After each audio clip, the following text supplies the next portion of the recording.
la hembra. La idea es convertirlo realmente en una clase bastante práctica, esa es la idea.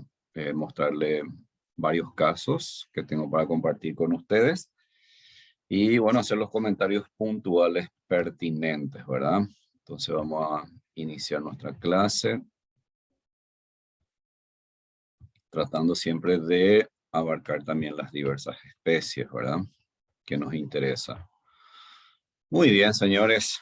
Hoy nuestra clase se va a centrar sobre patología a nivel del útero, algún comentario puntual sobre cervix, vagina y un poco de glándula mamaria. Entonces, sobre todo vamos a puntualizar aquellos que lógicamente es más importante para la vida profesional. Bueno, vamos a iniciar nuestra clase. Entonces, vamos a iniciar con alteraciones en la posición. Eh, Vamos a hablar un poco del útero. Sabemos muy bien la conformación anatómica, la ubicación del útero, y aquí es importante considerar ante qué especie estamos y sobre todo la edad, el rango etario y sobre todo si son especies uníparas y especies multíparas. No es tan frecuente hablar de alteraciones de posición del útero. Básicamente la mayoría de la casuística se focaliza en la especie bovina, salvo raras excepciones uno puede encontrar también en la especie canina, pero de por sí en toda la especie puede aparecer. Pero es más frecuente en la especie bovina. Ok, entonces en cuanto a alteraciones de posición, entonces aquí mencionamos al prolaxo, a la hernia y a la torsión.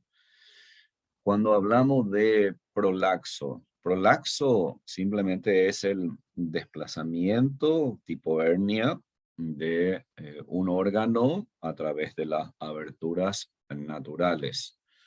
Ok, en este caso, si yo hablo de prolaxo del útero, quiere decir que el útero prolaxado es el útero exteriorizado a través de la vagina hacia el exterior.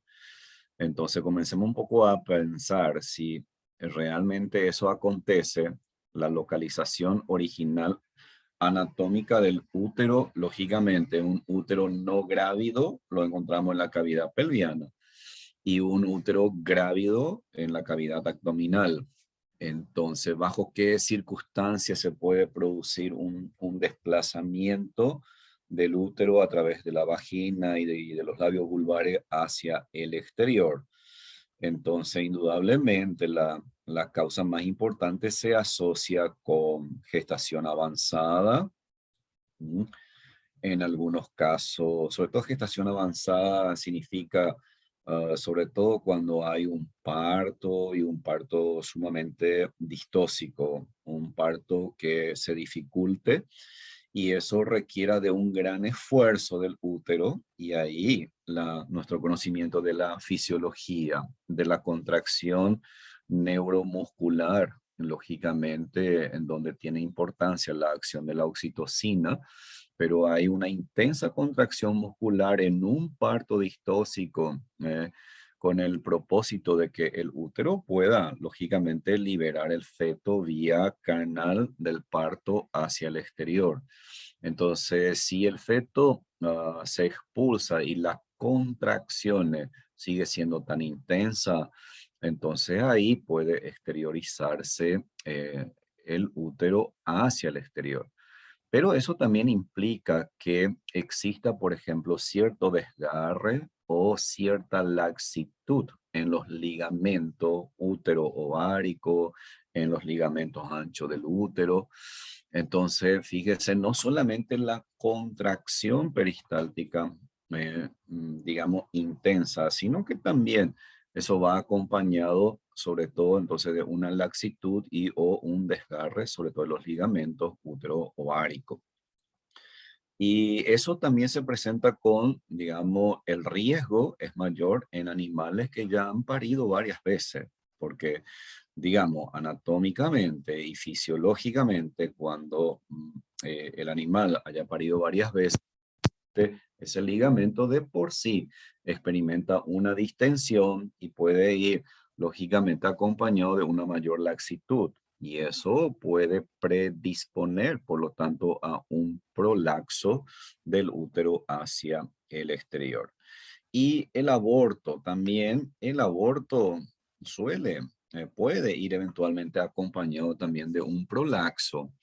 Y para que eso ocurra también, sobre todo en la especie bovina, para que haya un prolaxo uterino con aborto, por lo general el feto tiene que tener una mala posición. Eso el próximo año en cátedra en obstetricia ustedes van a hablar mucho de la presentación y posición del feto normal dentro del útero para que pueda esa vaca parir con facilidad. Si de repente el feto no está en la posición adecuada, entonces lógicamente puede dificultar mucho el parto y por lo tanto las contracciones uterinas van a ser violentas, ¿verdad? Con el afán de eliminarlo. Y a veces, pero caso excepcional, eventualmente uno puede, incluso el profesional o el técnico actuante, a veces toma la decisión de aplicar una oxitocina como para ayudarle a la vaca a parir. Esa práctica ocurre con mayor frecuencia en bovino de leche. Ahora, lo prudente es cuando uno va a tomar esa decisión, realizar un tacto rectal, porque mediante el tacto rectal uno puede juzgar, evaluar, lógicamente, el tamaño del feto, la posición y presentación del feto dentro del útero, de tal manera si está todo bien, bueno, ayudemos a la vaca con la aplicación de la oxitocina, porque si el feto tiene una mala posición, y me decido a aplicar la oxitocina, entonces voy a inducir una contracción más violenta aún de la túnica muscular. ¿Y cuál es el riesgo que corro ahí? Generar una ruptura. Y si hay una ruptura del útero, ustedes saben ahí que el contenido uterino, si se rompe la bolsa, todo eso va a caer dentro de la cavidad abdominal y vamos a tener otras complicaciones como una peritonitis. Y aquí también quiero puntualizar, sobre todo cuando hablamos de prolaxo y o hernia, eh, en este caso en la especie porcina. En la especie porcina puede aparecer con cierta frecuencia un prolaxo uterino, incluso eventualmente puede aparecer más de un animal en la semana o al mismo tiempo. Fíjese si aparece más de un caso y no necesariamente la cerda está gestante, no necesariamente la cerda ha parido recientemente. O sea, son factores lógicamente importantes considerar la gestación y el parto, más aún en la especie porcina, que es una especie, ¿verdad?, multípara. Pero sin embargo, en condiciones normales no se ve con mucha frecuencia. Y ojo en la especie porcina. En la especie porcina, si comenzamos a tener prolaxo, entonces ahí hay que tener, y si aparece más de un caso, ahí hay que tener mucho cuidado con la alimentación. Mucho cuidado con la alimentación. Porque hay una micotoxina que se llama ceranolona. Esa micotoxina tiene una acción estrogénica y lógicamente los hongos que producen esa micotoxina se encuentran principalmente en los granos de maíz. Entonces, cuando el balanceado ha sido elaborado a partir de una materia prima como grano de maíz con contaminación fúngica y con producción de esta toxina, la marrana va alimentándose diariamente y dependiendo de la dosis que vaya ingiriendo, va acumulando en su organismo hasta que alcance una dosis tóxica y tiene un comportamiento como estrogénica. En ese caso, mire, la vulva se hincha, es como que aparece en estro y vienen las contracciones uterinas. Y eso puede generar un prolapso del útero, ya sea en la cerda gestante si ingiere balanceado con micotoxina o incluso en hembra vacía que lógicamente está ingiriendo esa comida. Entonces en la especie porcina tiene una causa bastante interesante porque si yo estoy frente a la especie bovina, debería de manejar otra alternativa, otras posibilidades, pero cuando estoy frente a la especie porcina, debería en primer lugar considerar esta posibilidad, más aún si se presentan en más de una hembra. Entonces, por lo tanto, es sumamente importante considerar esos detalles, ¿ok?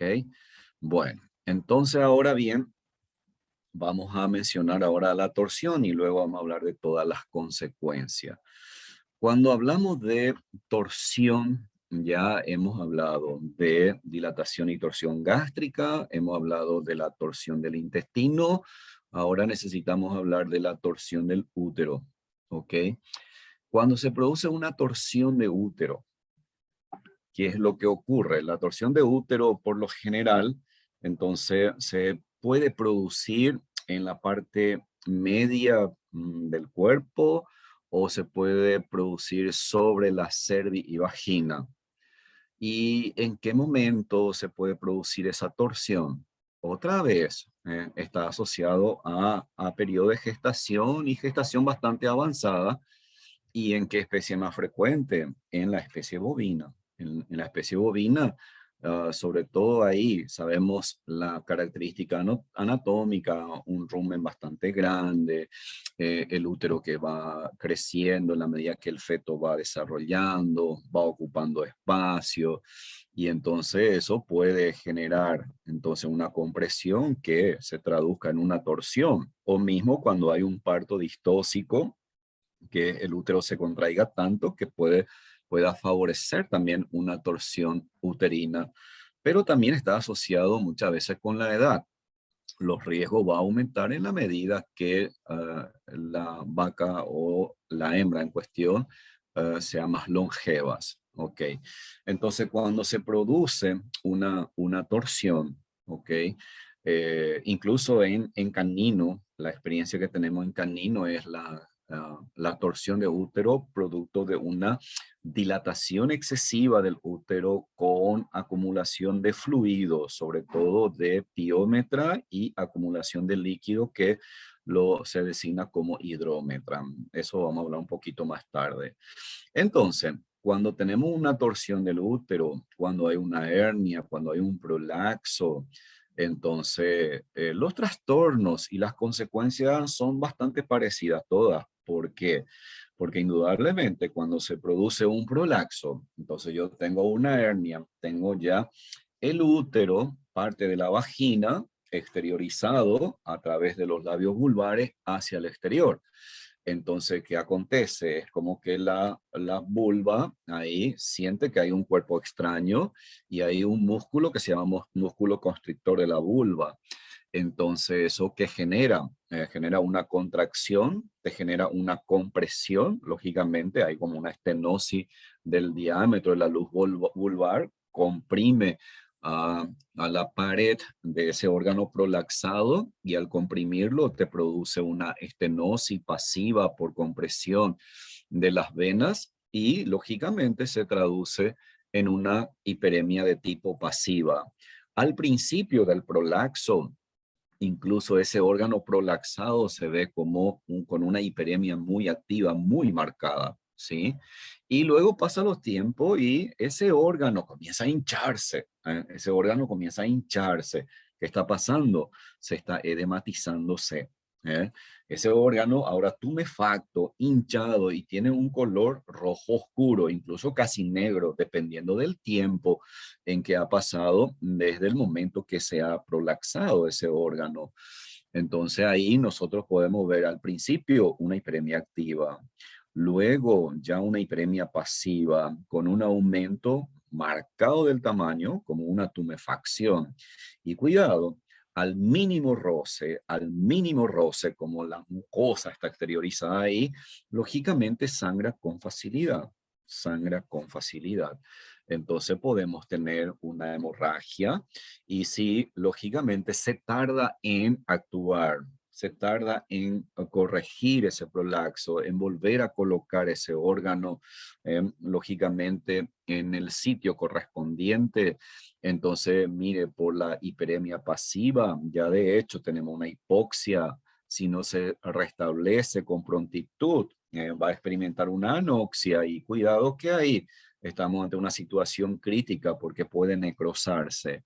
O si te llamaron muy tarde, llegaste muy tarde a verificar el proceso, ya incluso podemos estar frente a una necrosis secundaria, a una congestión pasiva con anoxia y lógicamente eh, los animales se acuestan, se levantan, están en un medio sucio, hay bacteria de por medio y se puede gangrenar.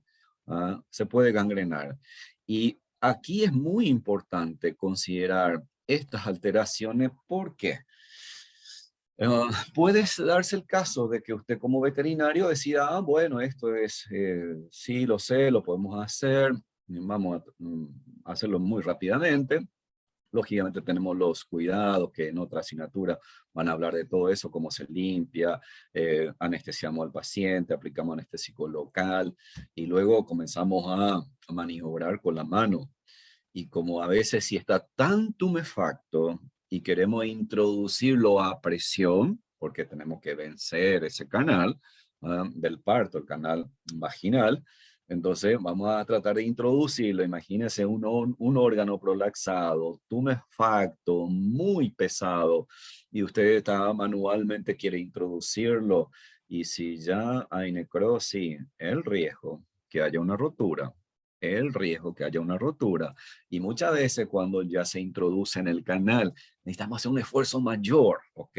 Entonces, cuidado ahí con las presiones que uno pueda ejercer, porque lógicamente ahí si no hice una buena aplicación de anestesia, el animal me puede hacer una contracción peristáltica opuesta y yo tengo que vencer una mayor estenosis, por lo tanto necesito mayor fuerza y ahí puedo generar una rotura y va a terminar con una tremenda peritonitis. ¿Y qué ocurre con la torsión? La torsión de útero dentro de la cavidad abdominal. No vamos a decir absolutamente nada nuevo, porque sabemos bien cuando un órgano experimenta una torsión, entonces aquí tenemos que pensar un poco en los ligamentos, en la arteria uterovárica, ¿sí? En la arteria uterina. Entonces cuando se produce la torsión, lógicamente se comprimen los vasos sanguíneos, también vas a tener una congestión pasiva, una hipoxia, luego vas a comenzar a tener una hemorragia petequial, equimótica, y lógicamente si no se detecta, porque ahí vos no estás viendo, si no se detecta, entonces el riesgo es que se produzca una ruptura. ¿Por qué? Si yo no estoy manipulando nada. Porque si hay una necrosis por una hipoxia, por una congestión pasiva, recuerden que una característica de un tejido necrosado es que pierde su capacidad de resistencia y por el peso, ya sea del feto o del contenido líquido que tenga ahí, entonces podemos tener también una rotura con un derrame en la cavidad peritoneal y, señores, tremenda peritonitis le espera ahí. Y cuidado con la hembra canina cuando desarrolla un cuadro de piómetra, que es la colección de pus, y tenga la cerviz cerrada. Es una posible consecuencia de una piómetra. Ok. Entonces, este es un lindo caso que tuvimos aquí cerquita en la ciudad de Pirayú. Fuimos a ver una vaquilla Bradford que lógicamente falleció, tuvo una muerte súbita. Nos solicitaron hacer una necropsia y cuando vimos a la paciente estaba timpanizada. Ok, entonces como estaba, era un establecimiento semicabaña, bueno, en ese momento pensábamos más bien que podría ser algo alimentario, que estábamos con un cuadro de un timpanismo, presumíamos ante mortem, antes de la necropsia y las anamnesis correspondientes, ¿no? Y la sorpresa fue cuando hicimos la apertura de la cavidad abdominal, hay un derrame de líquido que nos llamó la atención. ¿Por ¿Por qué? Porque en los rumiantes, sobre todo en la especie bovina, no es tan común hablar de ascitis. No es tan común hablar de ascitis. Y en este animal timpanizado, lógicamente ya producto de un timpanismo post-mortem nada más, al realizar la apertura de abdomen, pero líquido, salía de la cavidad abdominal con esta coloración. ¿eh? Una coloración amarillenta turbia y nos llamaba poderosamente la atención. Y el otro detalle, fíjense estas manchas verdosa amarillenta y estos filamentos que se ve aquí y aquí sobre el ligamento. ¿ah? Entonces tenemos gran cantidad. ¿Y qué son? Son fibrina. Aquí tengo fibrina. Mire, aquí se ve sumamente bien el peritoneo con membrana fibrinosa adherida. Esta es una pseudomembrana que ya está adherida a la pared. Entonces, entonces tengo una peritonitis fibrinosa. En rumiante no es tan común. De hecho, que ya saltaba a la vista este órgano anatómico, que es el útero. Esto es el útero. Y mira aquí, si yo miro, digamos, aquí no puedo decir que está torcido, pero hay una torsión uterina.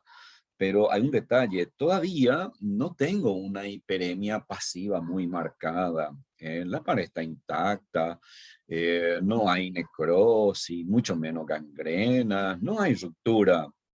Entonces uno se pregunta, ¿y esto por qué entonces? Y fíjese, cuando comenzamos a dar la vuelta al útero, y aquí está la torsión. Aquí hay una torsión. ¿no? Hay una torsión del útero sobre, lógicamente, la vagina y la cervix. Aquí, perdón, ahí se ve. La torsión. Entonces, hay una torsión prácticamente más de 90 grados del útero sobre la vagina. Entonces, lógicamente, es una vaquilla que está en gestación. Pero, vuelvo a insistir, no veo un trastorno circulatorio, una congestión pasiva, ni hemorragia, ni área necrosis, pero el animal tenía una peritonitis fibrinosa. Ok, entonces yo puedo decir, no, este animal, mire, falleció por una torsión, etcétera, y concluyo, porque lo vemos, lo tenemos ahí a la vista. ¿Saben qué pasó con esta vaquilla? Cuando hubo una torsión, justo la vejiga, es muy probable que la vejiga está sumamente distendida, y lógicamente al torcerse, esa vejiga distendida lo comprime, lo tuerce también, y se produjo una ruptura de la vejiga. Entonces tuvimos una colección de orina dentro de la cavidad abdominal con una peritonitis fantástica. Aquí, fíjese, tenemos la torsión uterina. Aquí hay una pequeña laceración de la pared del útero, pero todavía sin compromiso de una ruptura íntegra. Acabamos de hablar de los prolaxos. Y en este caso yo tengo un prolaxo, pero ¿de qué tipo? Este es el útero. Mire, este es un útero bastante engrosado, por cierto. Es un animal longevo, es un animal ya, es una hembra bastante vieja. Y miren aquí, tengo el otro cuerno que me llama la atención. Es cortito. ¿Qué pasó aquí? Y si nosotros palpamos esto, podríamos decir que es la cervix. Pero sin embargo, ¿qué es lo que ocurrió aquí? Hay un prolaxo del cuerno hacia el canal vaginal. Entonces, fíjese, increíble, un prolaxo unicorneal vaginal uterina. ¿Ok?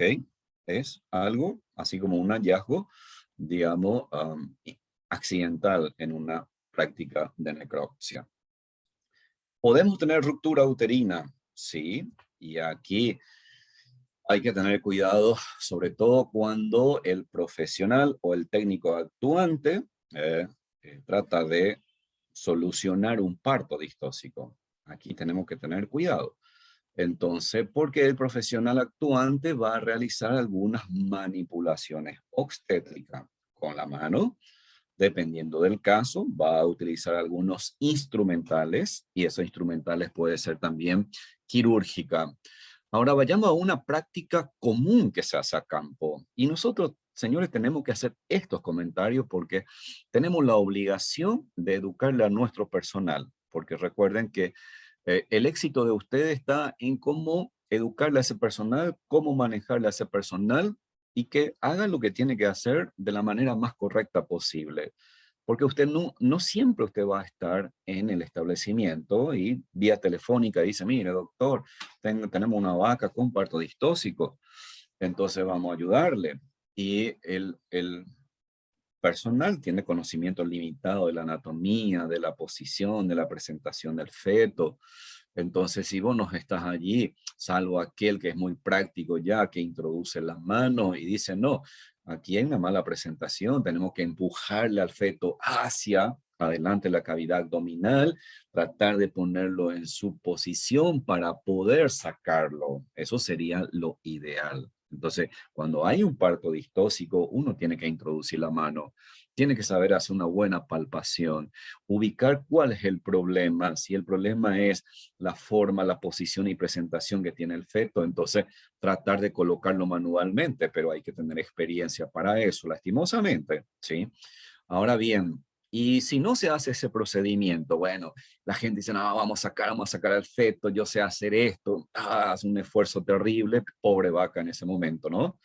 Y luego, si no consiguen, a veces hasta se utiliza caballo, le estoy hablando de realidad de campo, hasta inclusive utilizan maquinaria, ¿eh?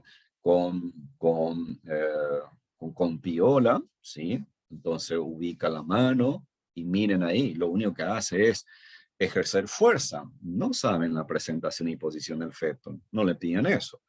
Entonces, fíjese, y finalmente saca gran presión, pero ¿saben qué puede hacer?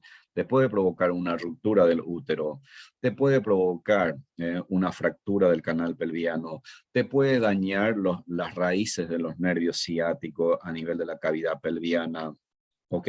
Y las consecuencias que vas a tener, desde una peritonitis, desde una ataxia, hasta una parálisis, lógicamente, por realizar estos procedimientos. Entonces, muy importante cómo nosotros los médicos veterinarios tenemos que formarle a nuestros personales.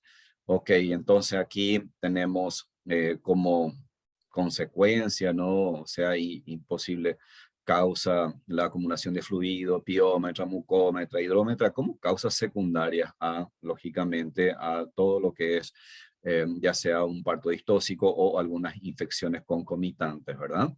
Pero si tenemos una ruptura, entonces la consecuencia va a ser, lógicamente, hemorragia. Si ahí recuerden, un útero gestante es un útero sumamente irrigado, por lo tanto la hemorragia va a ser importante.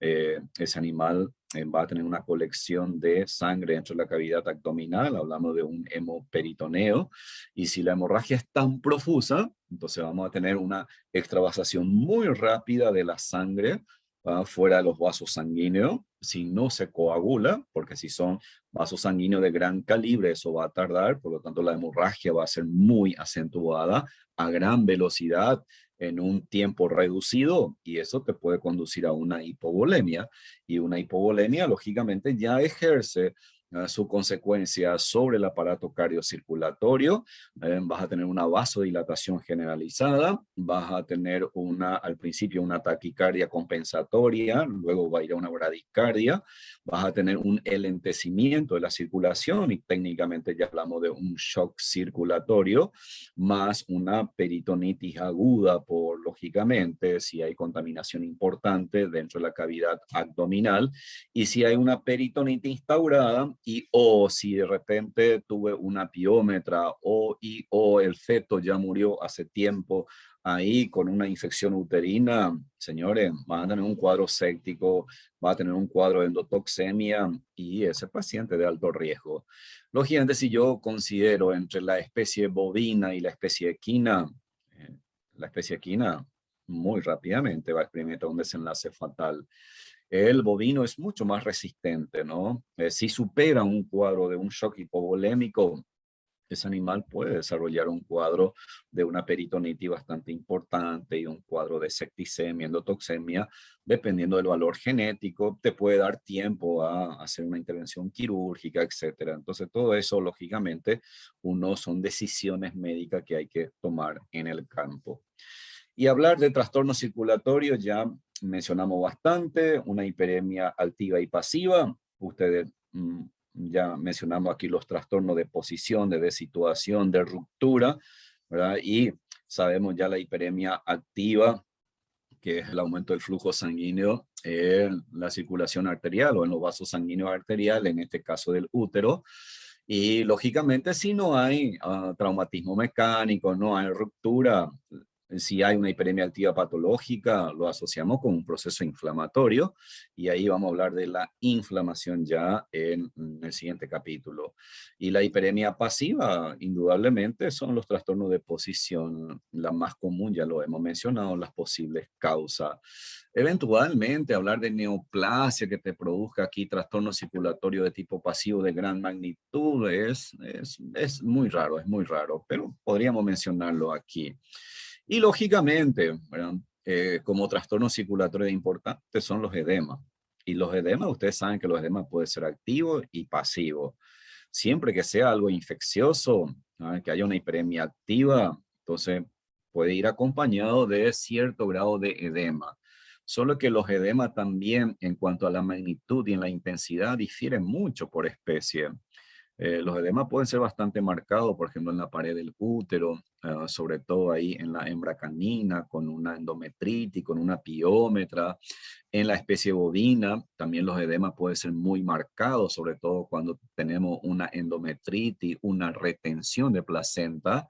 Y en la yegua muchas veces, si hay edema, no se ve tan marcado, pero sí un ecografista con experiencia puede decirnos, bueno, la pared está engrosada y colección de líquido. Lógicamente uno va pensando en la fisiopatogenia, por eso que es muy importante simplemente interpretar cuando de repente eventualmente tenemos una pared uterina edematosa, y a partir de ahí mi planteamiento tiene que ser, ¿es un fenómeno activo o es un fenómeno pasivo? Y a partir de ahí pensar en las posibles causas y consecuencias, ¿no? Y las hemorragias ya sabemos y hemos mencionado la ruptura. Y si yo de repente en una necropsia encuentro un útero no gestante y que tenga hemorragia por doquier, ahora ahí tengo que saber qué tipo de hemorragia es. Si son hemorragias petequiales, si son hemorragias equimóticas, su localización. Si es focal, no tiene significancia, pero si es multifocal y difusa, lógicamente ahí tiene mucha importancia. Entonces, si no hay ruptura y asumo que la hemorragia que veo ahí es una hemorragia más bien por diapédesis, podría pensar en un proceso infeccioso. Ahora, si yo estuviera frente a eh, animales de compañía, sobre todo en la especie canina, un poco más abajo ahí en la especie felina, pero más que nada en la especie canina, la especie canina tiene una particularidad que ya por fisiología el año que viene ustedes van a ver que sus ciclos son bastante prolongados, ¿ok? Y tarda mucho, son diésticas estacionales, o sea, tarda muchísimo en entrar en celo, por lo tanto, los picos hormonales de los estrógenos y de la progesterona son bastante altas y por mucho tiempo. Entonces, cualquier disturbio que genere, por ejemplo, una hipersecreción de hormona estrogénica, te puede llegar a producir algunas alteraciones en la pared del útero, como una hiperplasia endometrial, que puede ir acompañada también de una hemorragia. Entonces, si estoy frente a canino, no necesariamente tengo que pensar en algo infeccioso, sino que también tengo que considerar que puede ser por alguna alteración de tipo hormonal. Ahora me voy a centrar un poco a los trastornos de crecimiento. ¿Ah? Ya en la clase anterior estuvimos hablando de anomalías congénitas y dijimos que las anomalías congénitas pueden, lógicamente, estar focalizado en el ovario. Si yo tengo, por ejemplo, una hipoplasia ovárica, tengo una hipoplasia ovárica y pienso fisiológicamente nada más, sin complicarme la vida, porque sé que el ovario es un órgano glandular. Sé que el ovario es una glándula exócrina y endócrina. El óvulo es el producto de la secreción exócrina. Y cuando comenzamos a hablar de la función endócrina del ovario, estrógeno, progesterona, relaxina, Y aquí nos interesa sobre todo el estrógeno y la progesterona.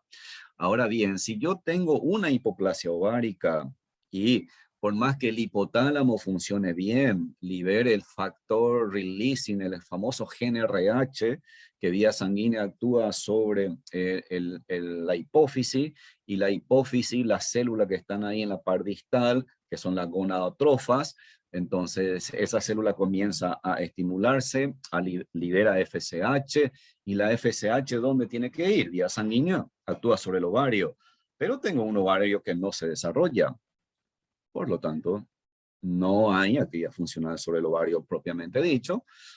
Los folículos sí llegan a crecer, quizá ni llega a un estadio secundario, o simplemente no hay crecimiento folicular. Entonces, si no hay crecimiento folicular, ¿y el estrógeno? ¿Quién produce el estrógeno? ¿El hipotálamo? ¿Ah? No. ¿La hipófisis? No. Se produce a nivel del ovario, principalmente. La glándula adrenal sí que produce en poca cantidad. Entonces, si no hay crecimiento folicular, recuerden que el estrógeno lo libera las células tecales, la teca interna y la granulosa. Entonces, si tengo una hipoplasia ovárica, por más que el sistema hipotalámico hipofisiario esté funcionando, no hay desarrollo folicular. Si no hay desarrollo folicular, señores, entonces no hay liberación de estrógeno. Si no hay ovulación, si no hay crecimiento folicular, no va a haber ovulación. Si no hay ovulación, no va a haber formación de cuerpo lúteo. Si no hay formación de cuerpo lúteo, no hay progesterona. Entonces, ¿qué voy a tener? Un útero hipogenital, una hipoplasia uterina. Y si hago una histología de eso, voy a ver que la túnica endometrial prácticamente son células así muy delgadas porque no están sometidas a un proceso de estimulación hormonal. Entonces, fíjese qué tan importante es analizarlo de esa manera. Ahora vayamos a algo práctico. Si usted tiene una vaquilla o una vaca que los dientes tiene un buen registro y no está entrando en celo o no te produce ternero, pasó el periodo de servicio, hiciste el tacto y no está preñada. Entonces, señores, ahí merece la atención de que usted pierda unos minutos más en esa vaca o en esa vaquilla que no está preñada, sobre todo si son vaquillas. Si una vaquilla muy linda genéticamente, usted lo lanza al reproductor en monta natural, digamos, o decide en algún momento inseminarlo incluso, lo has inseminado, pero no pasó absolutamente nada. Entonces ahí es importante hacer una buena palpación. Si al tacto está vacío, usted no encuentra feto. Entonces tómese el tiempo y palpe el útero, palpe los cuernos uterinos, palpe el cuerpo uterino para ver el desarrollo. Por eso yo le decía en la clase anterior, cuando uno trabaja campo, hay que tener un buen programa, porque cuando voy a seleccionar las vaquillas que lo voy a tirar a un servicio, lo ideal, señores, es que por lo menos haga el tacto, pero no siempre se hace, porque depende, lógicamente, de la cantidad de vaquilla que va a entrar en reposición, el establecimiento es muy grande, la cantidad de animales, pero yo tengo que saber que eso debería de hacer para evitar que una hembra que tiene problema en el aparato genital, yo lo estoy lanzando a un reproductor, porque ese animal va a comer, ese animal implica costo, ¿ok? Son detalles importantes y me va a influenciar en la tasa de la eficiencia reproductiva, ¿ok? Entonces ahí es importante, entonces si está vacío, tengo que tratar de palpar cuerno, cuerpo y buscar ovario, porque ahí yo puedo saber si ese animal tiene o no alguna anomalía solo ovárica o tiene anomalía ovárica y en los órganos tubulares. Los free martinismo, de pasada estuvimos hablando de eso, cuando una hembra es infértil, producto, lógicamente, de la esterilización ejercida, dijimos, por la hormona androgénica del gemelo macho, ¿verdad? Sí, pero para que eso ocurra, lógicamente necesitamos, dijimos, de una anastomosis vascular. Ahora bien, no siempre hay que culparle todo al ovario, que el problema es congénito, no, porque también podemos tener un trastorno endocrinológico. Quizás sea mucho más complicado analizarlo así objetivamente, pero por lo menos teórica y o fisiológicamente deberíamos de mencionar esto. Y También los trastornos endocrinológicos, en este caso, si digamos tengo un esbozo gonadal bien diferenciada, tengo el ovario, tengo la estructura tubular que se formaron bien, que hay un relativo buen crecimiento hasta la etapa de la prepubertad, y llega la etapa de la pubertad y se detiene el crecimiento, y se detiene el crecimiento de esos órganos genitales. Entonces ahí, ¿qué puede estar pasando? Puede ser que el sistema hipotalámico hipofisiario tenga algún defecto, alguna deficiencia, y lógicamente no, el resultado final es que tampoco se liberan las hormonas sexuales. Entonces en ese caso sí voy a también tener lógicamente un trastorno en el crecimiento y diferenciación adecuada de los órganos. Muy bien, vayamos a una hiperplasia. Ya sabemos por patología general que la hiperplasia es el aumento del tamaño de un órgano por el aumento en el número de las células. ¿Qué me interesa de la hiperplasia en el útero y también en la vagina? ¿Por qué no?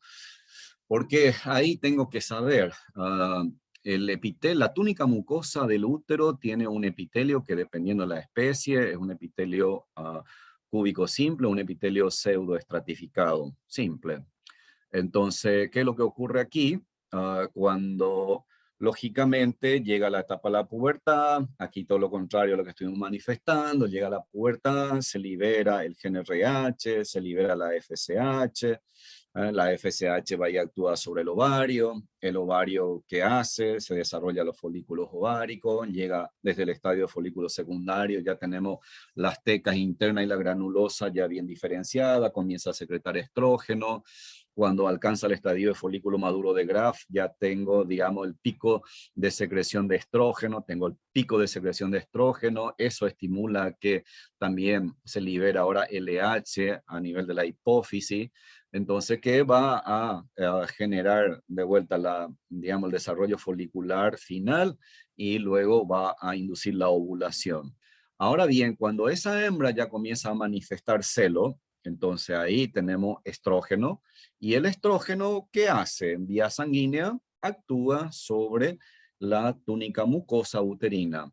Entonces, fisiológicamente sabemos que el estrógeno va a inducir lógicamente un aumento de tamaño de la célula con una pequeña división, ya comienza a haber una hipertrofia con hiperplasia. Y cuando se produce la ovulación, entonces ahí aparece la progesterona, y esa progesterona sí estimula de una manera intensa y por más tiempo a esas glándulas endometriales y comenzamos a tener una hiperplasia. Ahí tengo que tener cuidado, sobre todo en los rumiantes donde tengo cotiledones, no tienen glándulas endometriales. Ahora bien, en los animales menores, incluso en la yegua, entonces tenemos glándulas endometriales. Entonces ahí la hiperplasia va a ser muy marcada de la hiperplasia endometrial siempre y cuando que haya una estimulación estrogénica adecuada. Y esa hiperplasia puede ser fisiológica.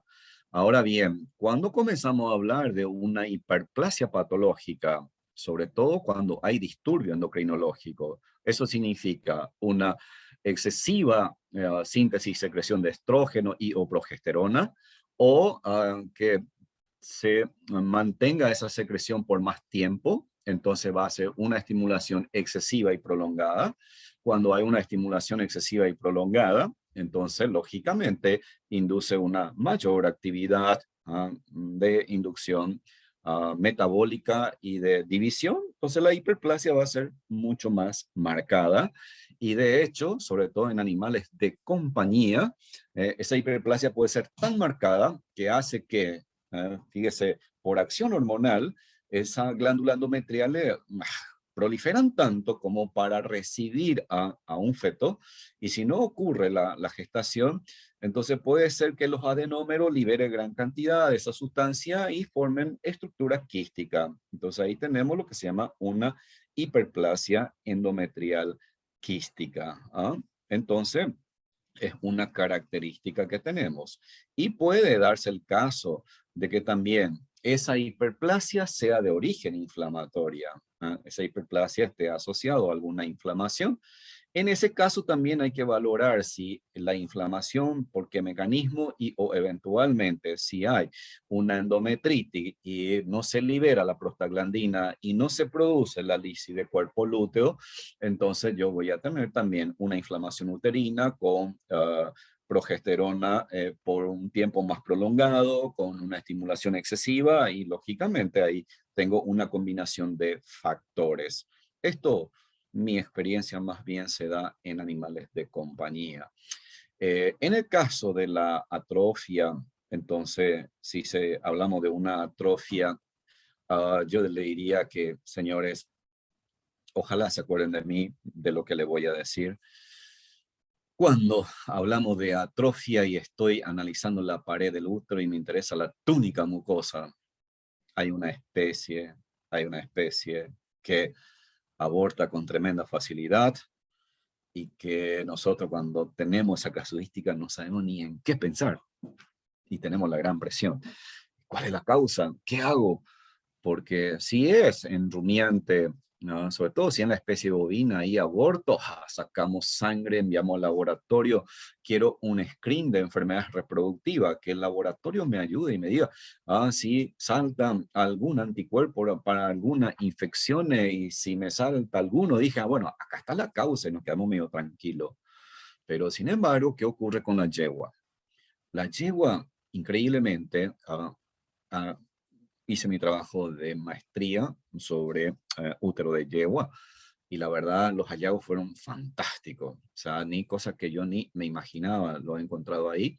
A mí siempre me llamó la atención como profesional, eh, ¿por qué la yegua aborta con tanta frecuencia?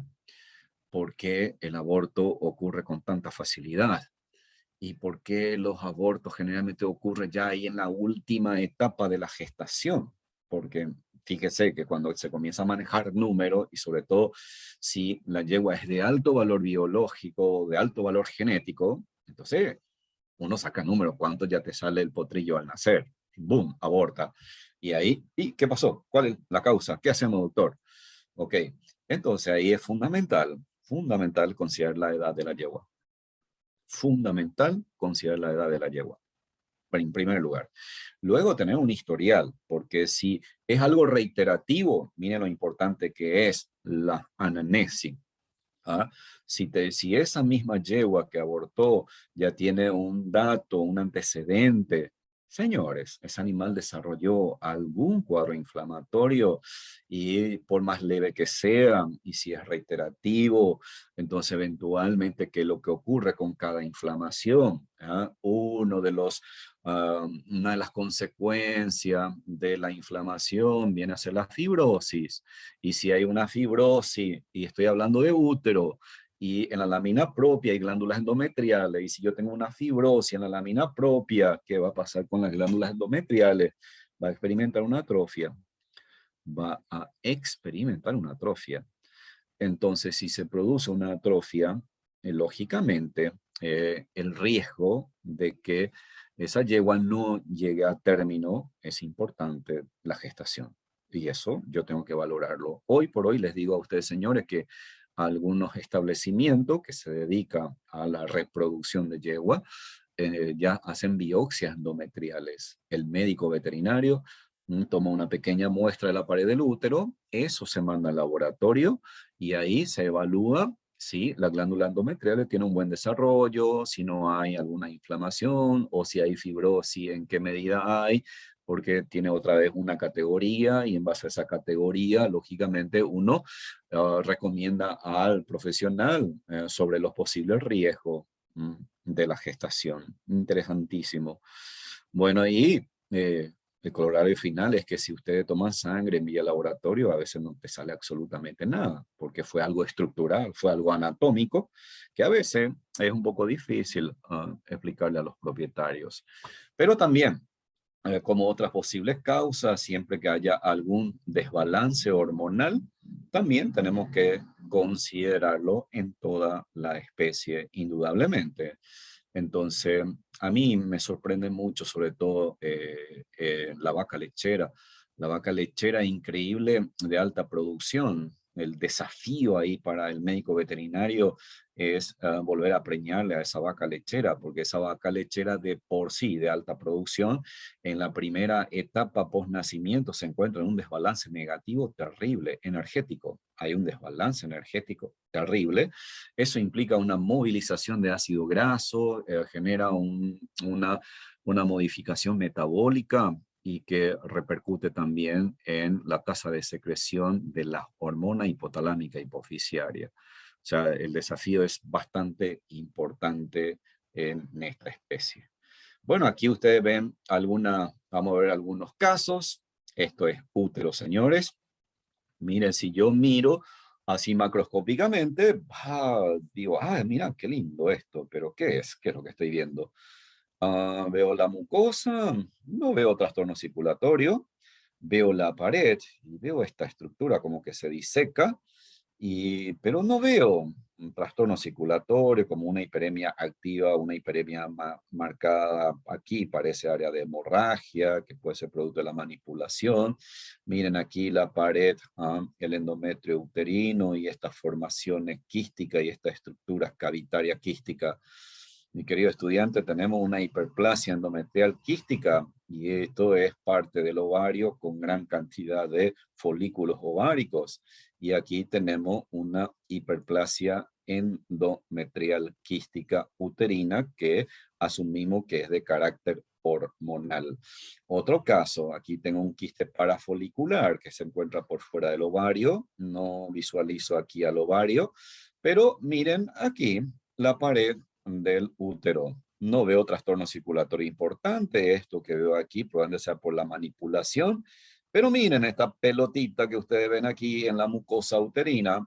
Tengo que recordar mi histología. Tengo un epitelio de revestimiento, por debajo tengo lámina propia, dependiendo de la especie, tengo glándulas endometriales. Y señores, lo que ustedes están viendo ahí son glándulas endometriales hiperplásicas con formaciones quísticas. Es muy común en la hembra canina. Aquí de vuelta una hiperplasia endometrial quística de gran magnitud. Este hallazgo es muy significativo, muy interesante.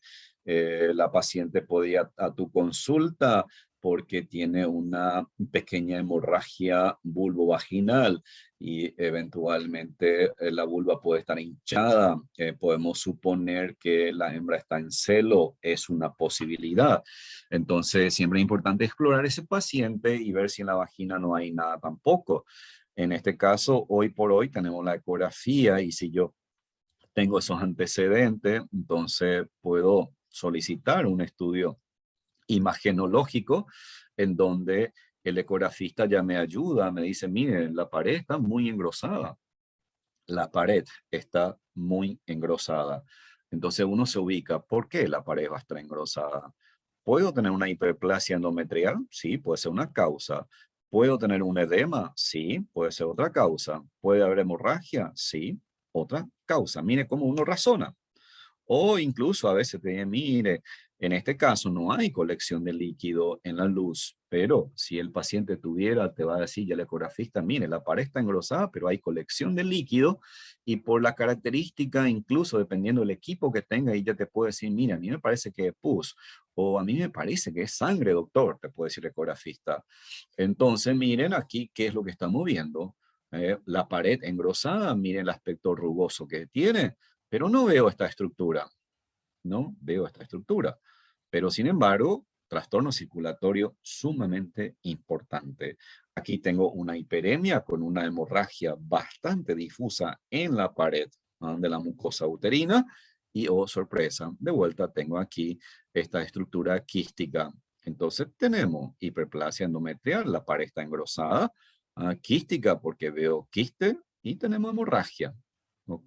Cuando veo este trastorno, entonces tengo que pensar en ovario.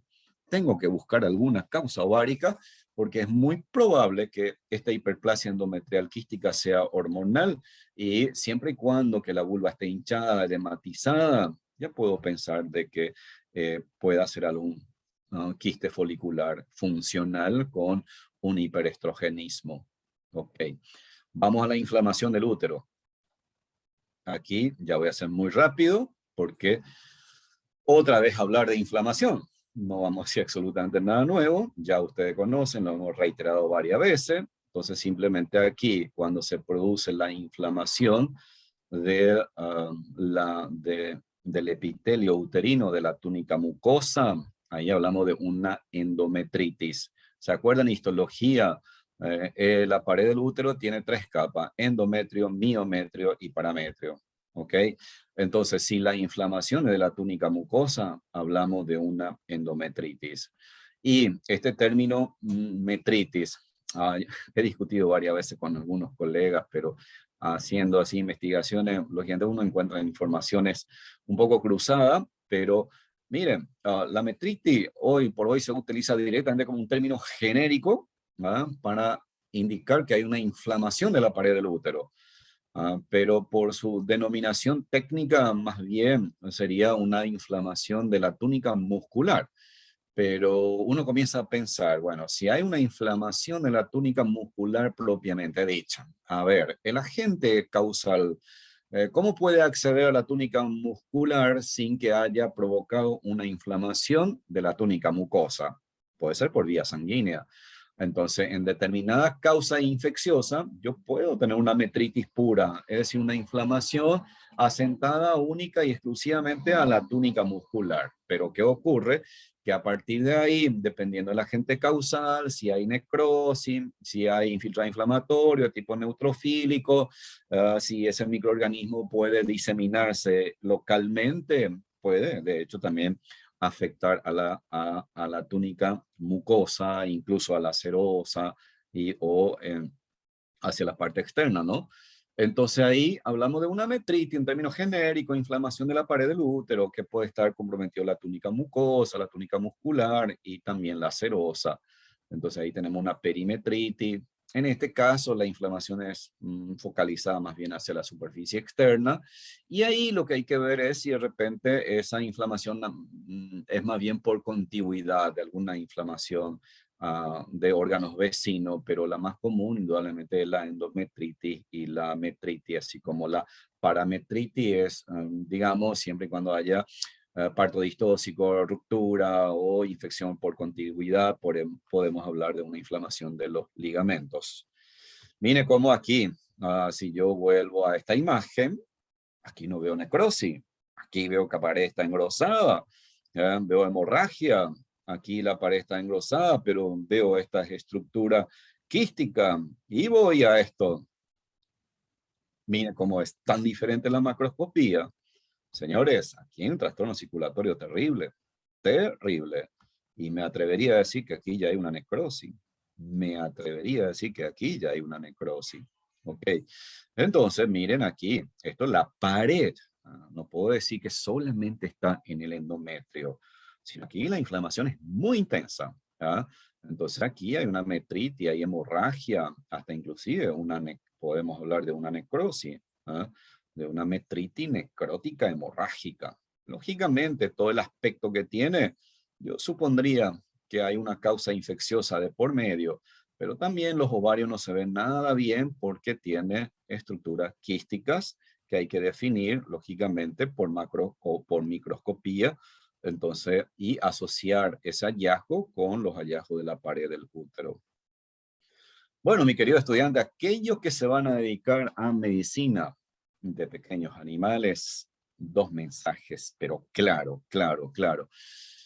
Mira, tengan en cuenta la edad. Cuando una hembra canina adulta vaya a su consultorio con decaída, con fiebre, no quiere comer, Ah, sabe que doctor, lo raro es que se acuesta y comienza a lamerse los genitales. Y sabe que doctor, de vez en cuando toma agua y enseguida lo vuelve a eliminar. Ya no quiere comer o si come lo vuelve a echar. Wow, son síntomas muy generales, muy generales. Mucha enfermedad me puede producir eso. Pero hay un detalle, es una hembra. Hay un detalle, es una hembra. Ok, y adulta. Mire, señora, ¿se aplicó alguna anticelo hoy por hoy? ya casi los colegas no aplican anticelo, enhorabuena. Hoy en día los colegas se preocupan más en educarle a los propietarios en la importancia de realizar una esterilización de la hembra. Si aplicamos la famosa hormona con acción de anticelo, de suprimir el ciclo, entonces vamos a terminar en esto, en una infección uterina bastante importante. Entonces, fíjese la importancia de, sobre todo, cuando la propietaria es observadora y te dice, mire que, vos sabés que me parece que se lame los genitales, doctor. Eso está indicando que hay una irritación a ese nivel, hay una inflamación. Y miren, ese dato a vos te obliga a que haga una buena exploración del paciente. Señores, la mano. Palpen paciente, palpen paciente. Ok, entonces, cavidad abdominal. Cuando hagan pasantía, procuren hacer esto. Por más que de repente cuando nos iniciamos no sabemos ni qué es lo que estamos tocando, pero pensemos en anatomía y si tiene algún doctor ahí cerca, bueno, que pídale una ayuda. Ok, entonces si yo me ubico anatómicamente y sé dónde está el útero, ok, más aún si esta hembra ya parió o no, entonces todo eso tengo que considerarlo. Pero sí, por más que no haya parido y si tiene una colección de líquido en el útero, ese útero está gigante. Ese útero está gigante, señores. No me pueden decir que no tengo una ecografía y se me escapó. Porque esto, señores, es palpable. Esto se palpa con una buena semiología. Y lógicamente me ubico y ahí encuentro un útero distendido. Si tengo ecografía, aleluya. Pero ¿qué hago como médico? Miren, vamos a hacerle unos análisis de urgencia. Acostumbrémonos. Análisis de urgencia, señora. Está con fiebre este animal. No me gusta el cuadro. Hagamos. Si en mi análisis me sale, ya utilizo términos técnicos, neutrofilia, neutrófilos, en gran número, altísimo. Ojo, es una infección aguda.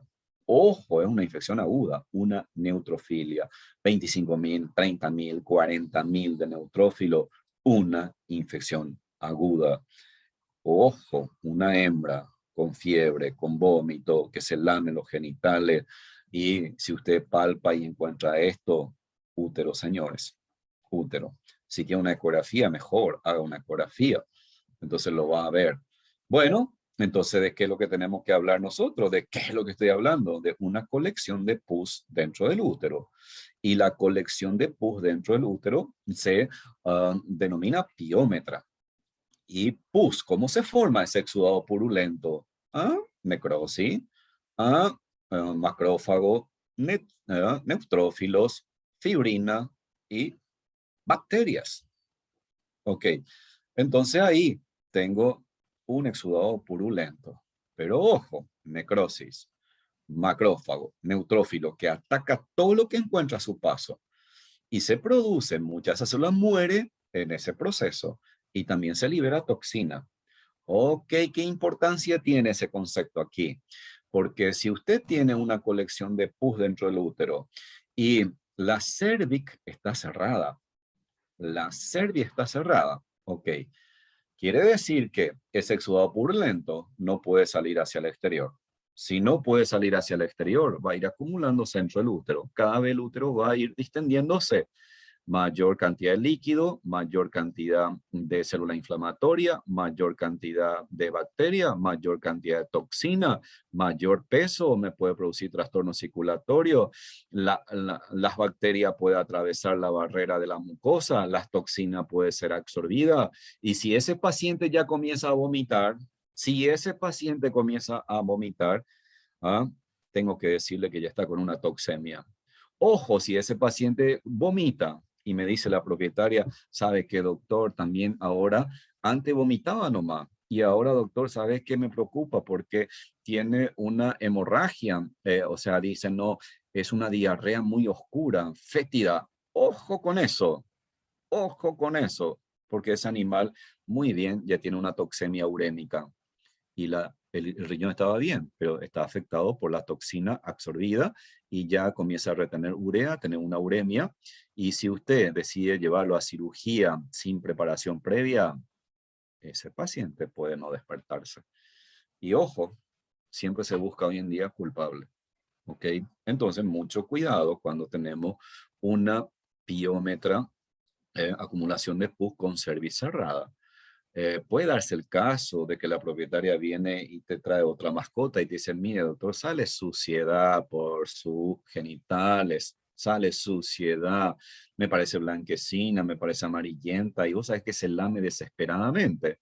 Ojo, y eso me quiere decir que yo sí tengo una piómetra, pero por fortuna para ese animal,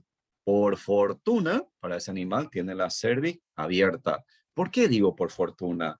Porque así como se va acumulando ese pus dentro del útero, por suerte, como está abierto, se va eliminando. Entonces, usted ni se imagina la cantidad de bacterias que se elimina con ese exudado purulento, la cantidad de toxina que se libera.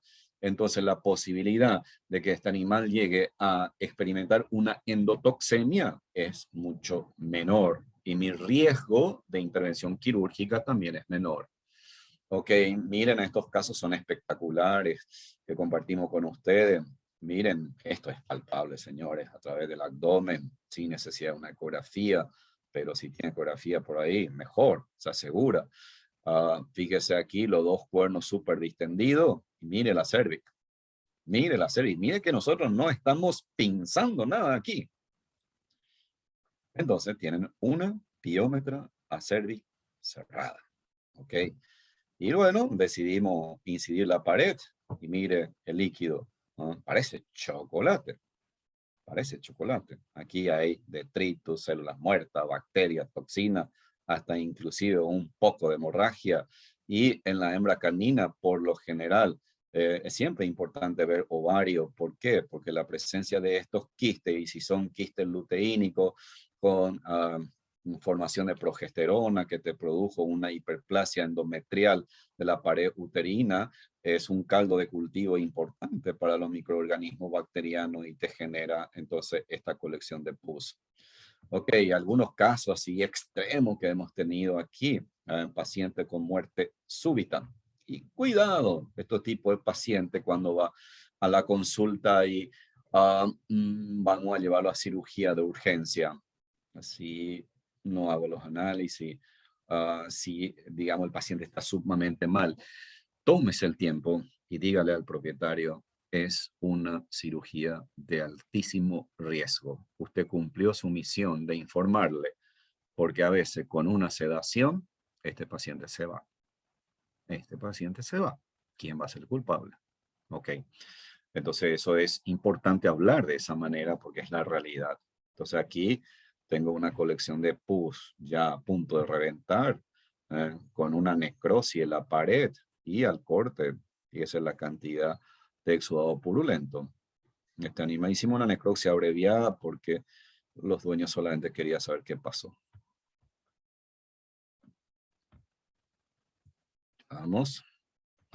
¿Qué más hay aquí? Entonces tenemos una pared de útero, otra vez, distendido. Tengo los dos cuernos uterinos distendidos, pero hay un detalle.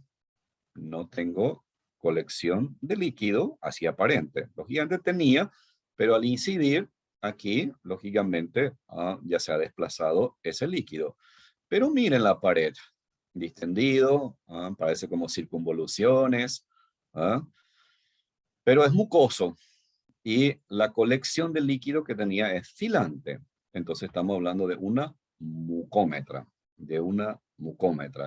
simplemente también asociado a trastorno endocrinológico, simplemente caracterizado por un aumento del grosor de la pared con aumento de líquido mucoso en la luz uterina.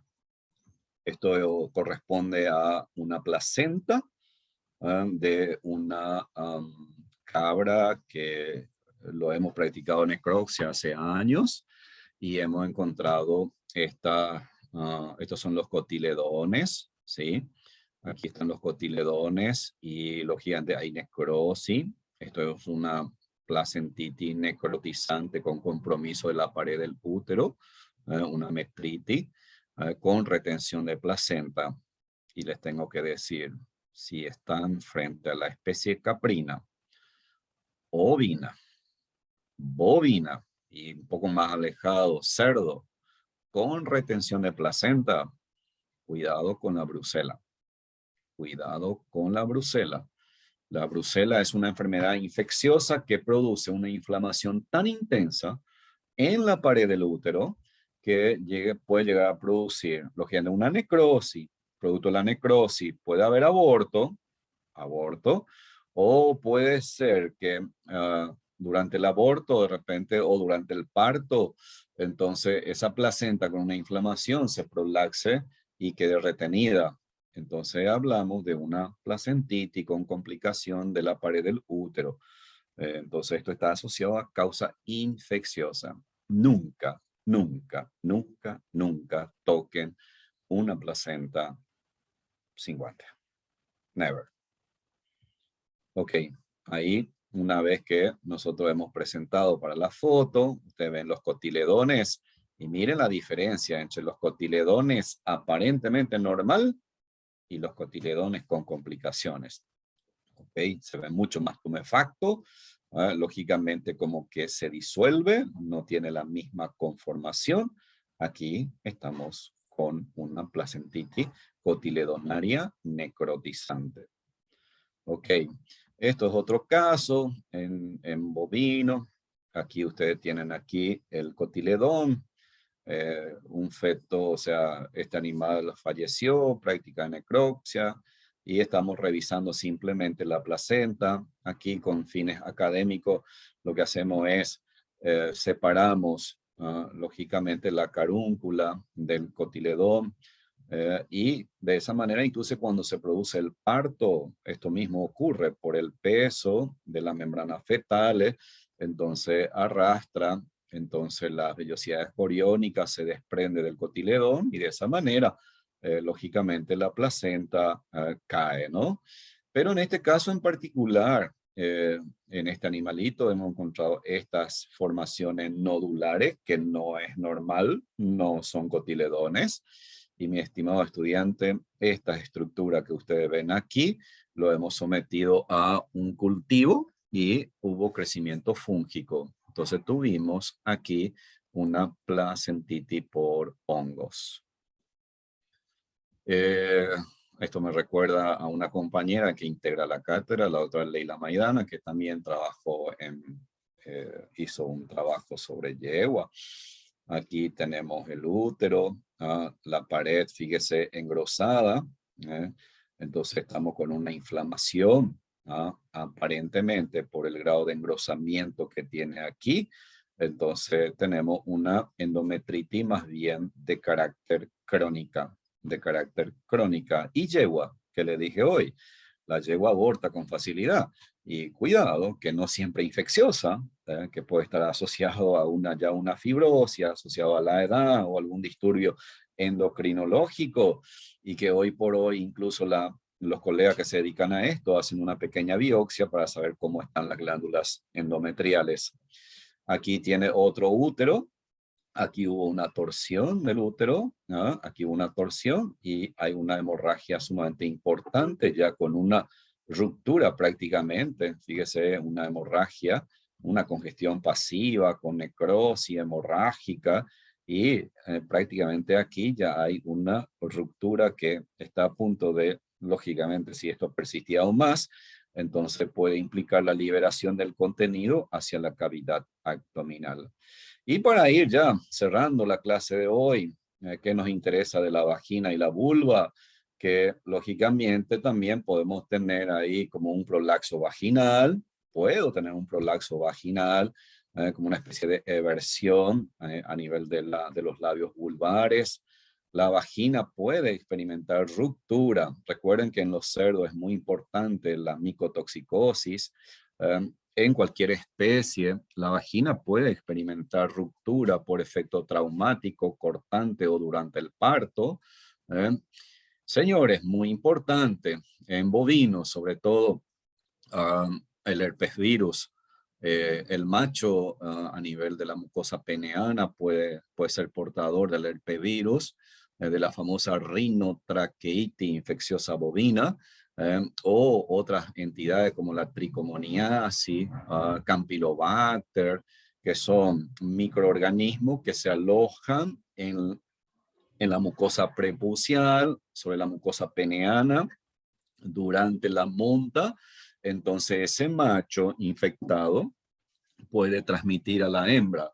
O si tengo hembra infectada, tengo un macho sano que ahora lanzo a la reproducción. Cuando lo monta, el macho se infecta. Y el macho ahí va a ser el villano porque se infectó y comenzó a dispersar la infección.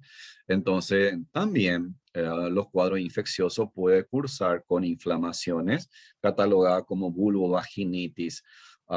Si no tengo una buena exploración semiológica, va a pasar desapercibido. ¿Por qué? Porque el canal vaginal, ustedes saben que la vulva lo cierra, no se ve. A lo sumo, en los bovinos, que usted a este nivel la inflamación no es tan intensa, no hay una secreción a veces que me llame mucho la atención.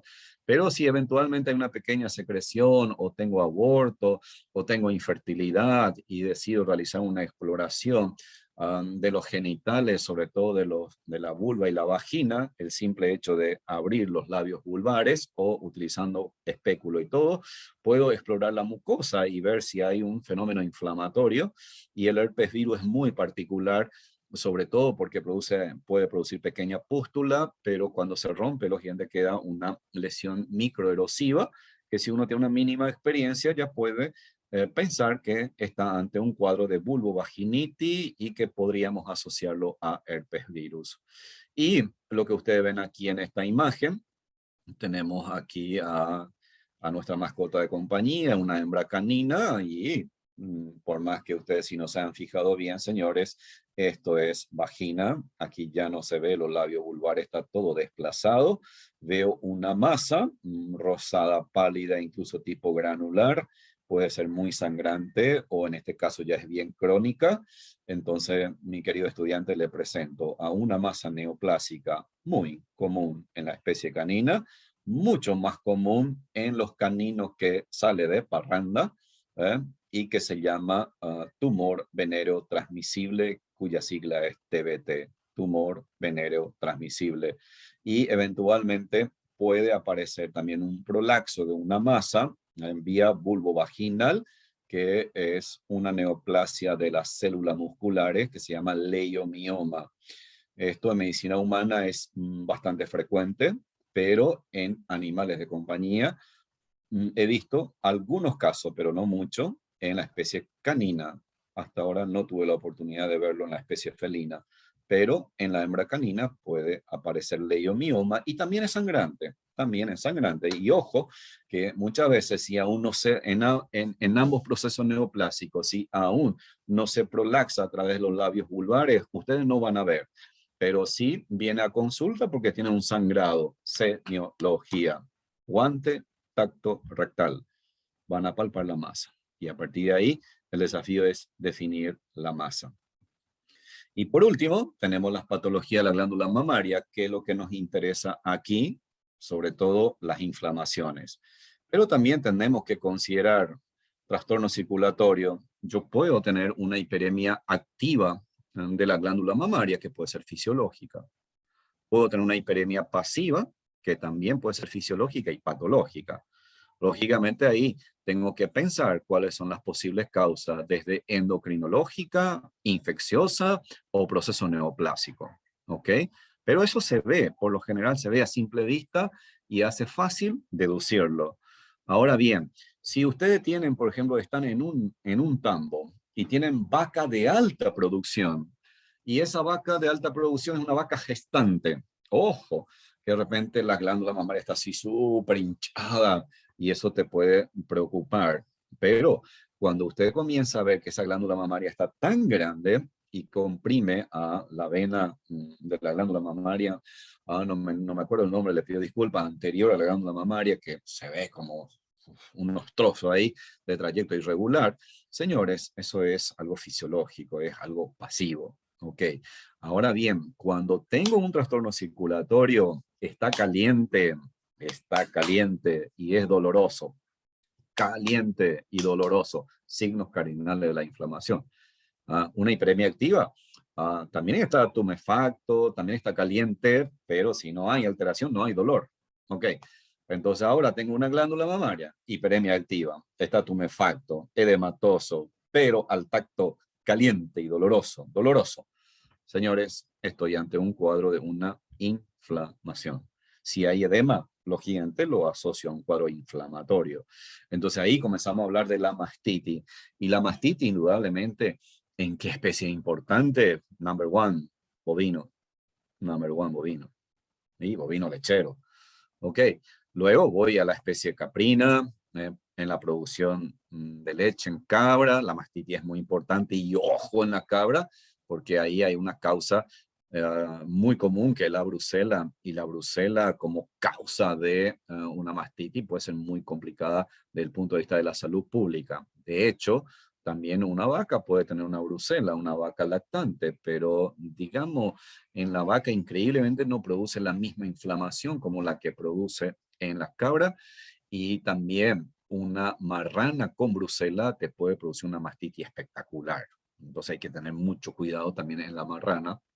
Entonces, fíjese la importancia que tiene la mastitis bovino, en cabra, en oveja lechera, en las marranas. La mastitis es importante, y en la yegua, les soy sincero, no tengo mucha experiencia de mastitis en yegua. ¿Ok?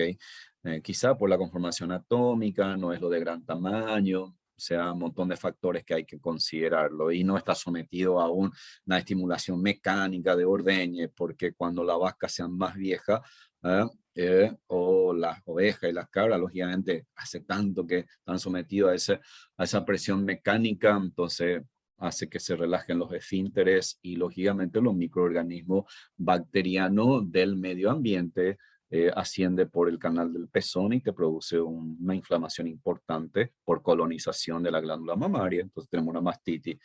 Ok, entonces aquí usted tiene una mastitis, según su evolución, puede ser aguda, subaguda, crónica, no decimos nada nuevo.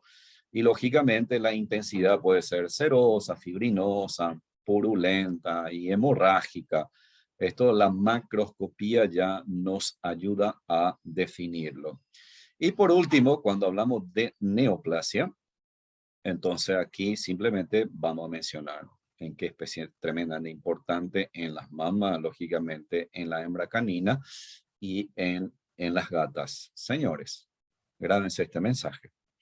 Las neoplasias mamarias en las gatas, de acuerdo a un consenso entre los patólogos y estudiosos, más del 90% son malignos.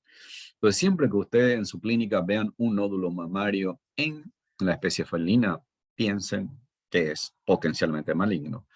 En los caninos, lógicamente, el comportamiento puede diferir, pero tenemos una variedad de carcinoma que es muy agresivo, adenocarcinoma con su diferente tipo, adenoma, cuando utilizamos este término, es benigno, fibroadenoma, una combinación, una proliferación de tejido conectivo con adenómeros de la glándula mamaria. Puedo tener sarcoma en glándula mamaria, o puedo tener una combinación de proliferación de células epiteliales con célula mesenquimática. Entonces hablo de un carcinsarcoma y otras formaciones.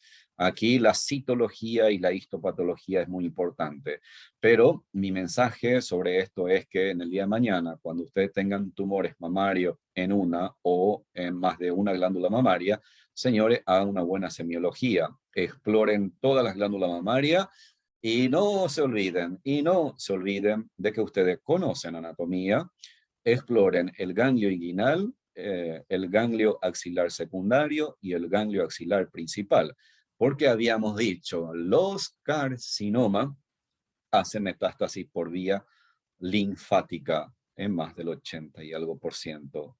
Entonces, estoy obligado a evaluar los ganglios linfáticos, ¿ok? Y lógicamente, ya hemos dicho también, importante siempre pedir placa radiográfica, ecografía, cuando tenemos una masa en glándula mamaria. Aquí vamos a ver por último ya algunas imágenes. Esto es glándula mamaria, señores. Miren el color, una hiperemia muy marcada. Parece más bien de tipo pasivo, ¿no? Pero fíjese aquí, este líquido cero sanguinolento, muy edematoso, fíjese, estas son las cisternas de la glándula mamaria, donde se debería de almacenar leche. Aquí se almacena esta colección de líquido. Señores, esto es una mastitis terrible. Y esto, fíjese aquí, usted tiene la glándula mamaria de ese caso. Miren el color, una hiperemia muy marcada. Esto si usted palpa, esto va a estar caliente, está doloroso, ¿verdad? Fíjese, edematoso, fíjese aquí, hiperemia, calor, dolor, está tumefacto, una mastitis marcada. Esto, fíjese, un corte macroscópico de la glándula mamaria. Esto no es nada normal. Fíjese aquí cómo los lóbulos son muy marcados. Si yo comparo esto es lo normal, entonces esto me debería de llamar la atención. Entonces aquí ya hay una fibrosis marcada dentro de este parénquima lobular. Entonces aquí estamos ante un cuadro de una mastitis que puede ser granulomatosa, cuidado que no sea caseosa por la tuberculosis, pero de tipo crónica. Pero fíjese que increíblemente no veo ya signos llamativos de signos cardinales en la inflamación, porque recuerden que en una inflamación crónica esos signos cardinales es menos notorio. Aquí, de vuelta, fíjese, esto fue en una cabra, entonces hay una patología que se caracteriza por producir este tipo de mastitis de origen viral, famoso CAE, una artritis encefalitis caprina, una entidad viral que puede cursar con una mastitis de tipo crónica fibrosada. Y bueno, aquí esto es lo que nosotros hacemos a diario cuando estamos en los consultorios. Vienen estos pacientes con esta característica. Y ojo con esto. Al tocar, paciente reacciona, duele, caliente. Ok, hiperemia, ¿no? Aquí ya hay úlcera, erosión, que puede ser por infiltración de célula neoplásica o el animal que está comenzando a lamerse mucho. Pero ojo, caliente, doloroso, de crecimiento rápido, carcinoma inflamatorio. ¿Ok? Entonces, si usted lleva esto a cirugía, antes de que se cierre, antes de que cicatrice, la masa vuelve y vuelve con todo. Entonces, son cosas que tenemos que saber y, bueno, saber explicar al dueño. Mire, podemos hacer esto si vamos a darle calidad de vida al paciente, pero mi riesgo es esto, señores, y hay que ser elocuente en ese sentido para que en el día de mañana diga, pero usted no me dijo nada, doctor. ¿Ok? Entonces, cuando usted sospecha de un carcinoma mamario, señores, cuidado con la decisión que vas a tomar, porque puede traer complicaciones. ¿Tá? Y estoy obligado a palpar el ganglio y estoy obligado a decirle a la dueña, mire, antes de hacer cualquier cosa, yo necesito un chequeo médico completo. Usted actúa bien como profesional. Ok, si el dueño puede pagarlo, sí, acepto, no, pero usted cumplió su tarea. Ok, no omita eso. ¿Tá? Porque usted tiene que tomar decisión y usted tiene que cuidar que ese paciente siga en su veterinaria, ¿tá? Que ese propietario no se aleje de tu consultorio. Entonces, para eso, tiene que mostrar conocimiento. Ok, esto es una raza Pitbull. Hay algo que a mí me llama mucho la atención poderosamente en esta raza, la gran cantidad de formaciones tumorales que hay, que se llama hemangioma. O hemangiosarcoma. Existen muchos estudios que demuestran que están asociados a radiaciones solares, pero lo que es increíble, que ya tengo varios pacientes que comienza con un hemangioma y luego desarrolla un carcinoma. Esto es un carcinoma cutáneo, señores. Esto es un carcinoma cutáneo y está a nivel de glándula mamaria. ¿Puedo pensar en un carcinoma mamario? Sí, puedo pensarlo, pero en este caso es un carcinoma de células escamosas que, no sé, todavía no lo investigué a profundidad, pero yo creo que hay factores de crecimiento, factores tumorales que se están liberándose en un proceso de un hemangioma, un hemangiosarcoma, y estos animales desarrollan un cuadro de carcinoma. Bueno, para aquellas que quieran ser modelo, aquí le presento un caso muy interesante. ¿Por qué digo modelo? Porque ya saben la contextura anatómica. Busco solamente esa alternativa para llegarle a ustedes. Esto puede llegar a su consulta y la propietaria puede venir tan preocupada, mire doctor, mi gatita tiene 4 meses, tiene 6 meses, tiene menos de 1 año y mire doctor los tumores que tiene. Ya viene preocupadísima porque su gata tiene tumor. y todas las mamas están súper agrandadas. ¿Ah? Fíjese, enormes están las mamas, enormes están.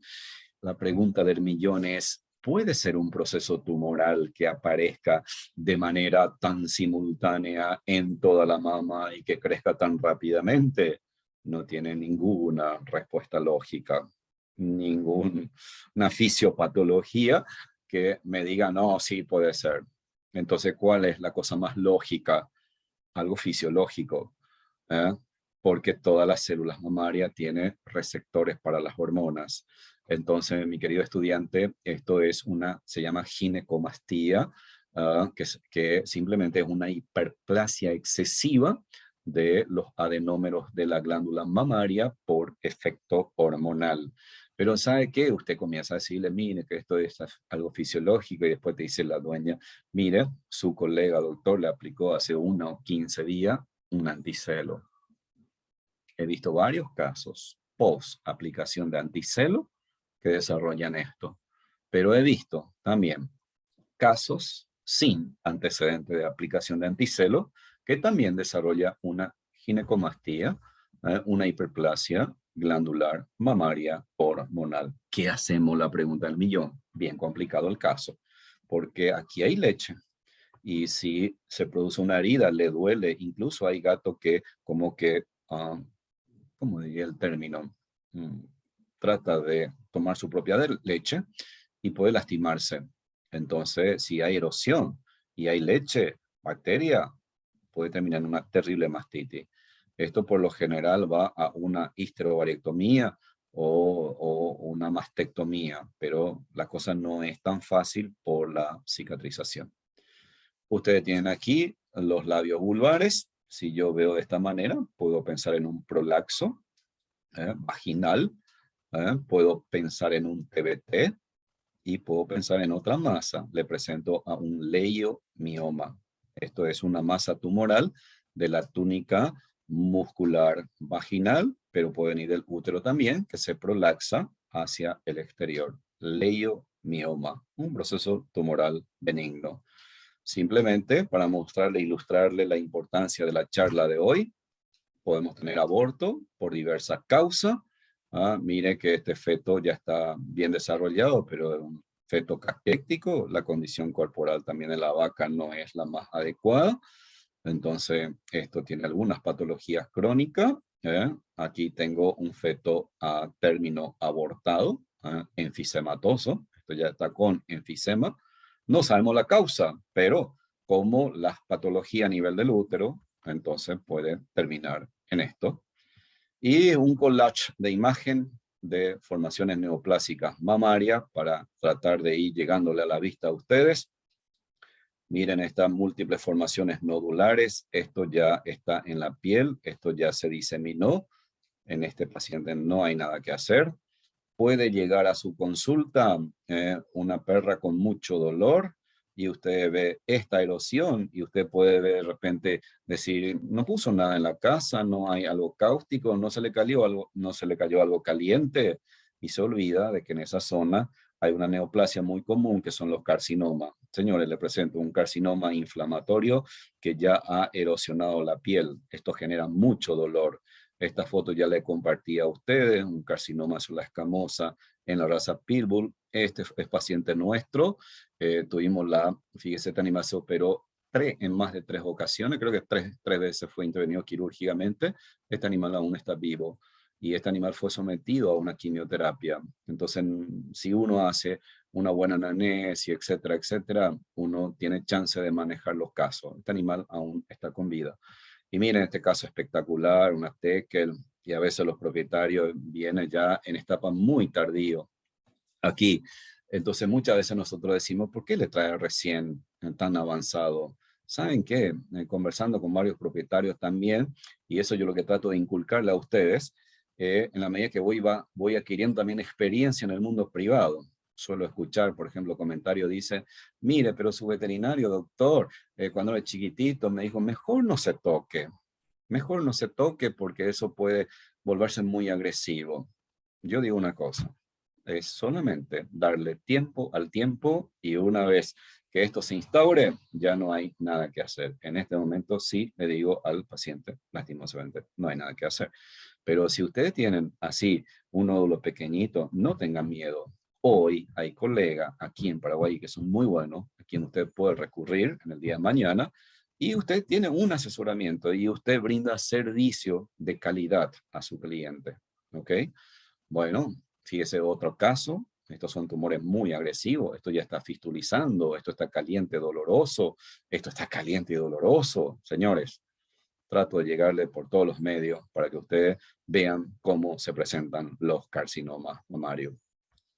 Ok, miren aquí, esto es la vulva, ¿ya? Esto es vulva. Aquí hay unas formaciones hiperplásicas aquí en la vulva. Prácticamente no se ve ni el ano ni se ve la vulva. Aquí suele aparecer un tumor que se llama melanoma, que es un tumor también bastante agresivo. A veces aparece así pequeñito y si no tomamos decisión, comenzamos a tener esto. ¿Y qué es lo que ocurre cuando llega aquí? Que puedo sugerir más, ya casi no se puede hacer absolutamente nada quirúrgicamente.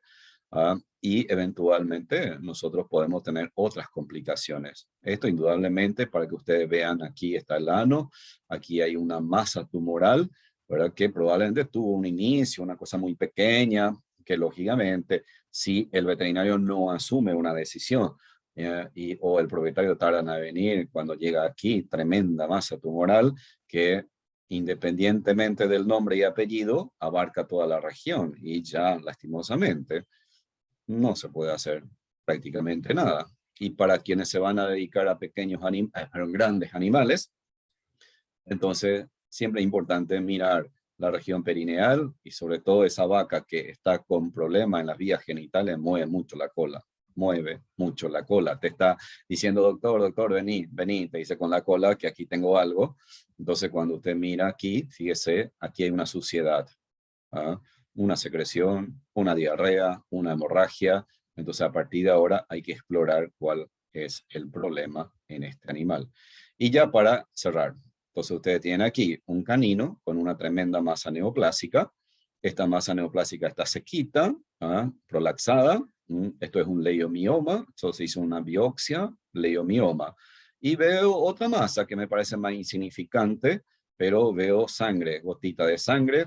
Palpamos aquí, esto está bastante grande, sólido, miren aquí, y hemos hecho un extendido, una citología, y esta población celular, muy hermosa por cierto, son células todas redondeadas, que tienen su característica citológica, y es el famoso tumor venéreo transmisible. Por más fea que sea la masa, increíblemente este tumor responde muy bien a una droga que es muy barata, sale 70.000 guaraníes la ampolla en el mercado, necesita 4 a 5 sesiones y muchos animales curan. Entonces no todo tiene que terminar mal esta historia. Bueno, ha sido un verdadero honor compartir con ustedes este grato momento para mí. Darle a usted la mayor información posible con cosas prácticas elementales y que les sirva la profesión en el día de mañana. Si hay preguntas, algo, estoy aquí atento.